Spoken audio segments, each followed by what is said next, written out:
નલિયા મધ્ય લાયન્સ ક્લબની સ્થાપના સાથે નલિયા એલ&એમ હોસ્પિટલમાં ફ્રી મેડિકલ સેન્ટરનું લોકાર્પણ કરવામાં આવ્યું હતું. નલિયા ખાતે ફ્રી મેડિકલ ઇક્વિપમેન્ટ આપવાની સેવાનો પ્રારંભ મહાનુભાવોના હસ્તે કરાયો હતો.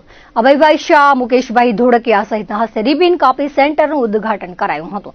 સેન્ટરમાં medical bed, air bed, oxygen cylinder, oxygen container, refrigerated morgue, wheelchair, walker, toilet chair, toilet gents urinal ઉપલબ્ધ કરાવવામાં આવ્યા છે, જેનો લોકો રિફંડેબલ ડિપોઝિટ સાથે વપરાશ માટે અપાશે. દાતા આશુભા મેઘજી આસર પરિવારના સ્વર્ગસ્થ તૃપ્તિબેન રતનસિંહ આસરની સ્મૃતિમાં લાયન્સ હોસ્પિટલ ભુજ માટે ડાયાલિસિસ મશીન માટે ₹7.5 લાખનો ચેક પરિવારના દયાભાઈ આસર, વિમળાબેન આસરના હસ્તે અર્પણ કરાયો હતો. મહેમાનોનું તથા દાતા પરિવારનું કચ્છી પાઘડી તથા શાલ ઉઢાડી સન્માન કરાયું હતું. શાબ્દિક સ્વાગત નલિયાના લાયન્સના ચેરમેન દિનેશભાઈ ચાંદ્રાએ કર્યું હતું.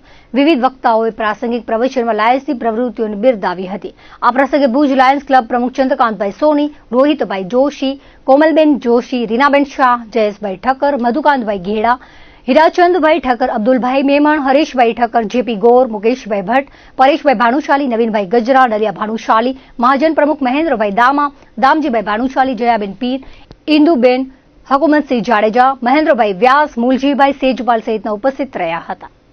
આબરાસા વિસ્તારમાં જે મેડિકલ ઇક્વિપમેન્ટની જરૂરિયાત હતી એ પ્રમાણે નલિયા લાયન્સ ક્લબે અને એલ&એમ લાયન્સ હોસ્પિટલ ભુજ દ્વારા અહીં મેડિકલ ઇક્વિપમેન્ટ મીન્સ કે જે લોકોને મેડિકલની જરૂર છે, મેડિકલ ઇક્વિપમેન્ટની જરૂર છે, બેડ છે, વોટર બેડ છે, એર બેડ છે, વોકર છે, વ્હીલચેર છે, ઓક્સિજનની જરૂરિયાત છે, ઓક્સિજન કોન્સન્ટ્રેટરની જરૂર છે, એ સર્વે ટોયલેટ ચેરની જરૂર છે, એ સર્વેનું એક સેન્ટર અહીંયા ખોલવામાં આવ્યું છે. એ સેન્ટર ઉપરથી તમને ઘરે ધારો કે આપણે હોસ્પિટલમાં કોઈ મરીઝ છે અને એમને આપણે ઘરે લઈ આવ્યા બાદ મેડિકલનો બેડ નથી, એ બેડ આપણે અહીંયાથી આપશું, આ સેન્ટર ઉપરથી આપશું અને એક ડિપોઝિટ રાખીને આ દરેક સુવિધાઓ અહીંના લોકોને મળી રહે એ માટેનો અમારો પૂરેપૂરો પ્રયાસ હતો અને આજે અમે લાયન્સ ક્લબ ઓફ નલિયા આ પ્રયાસને અમારે સફળ બનાવ્યો છે.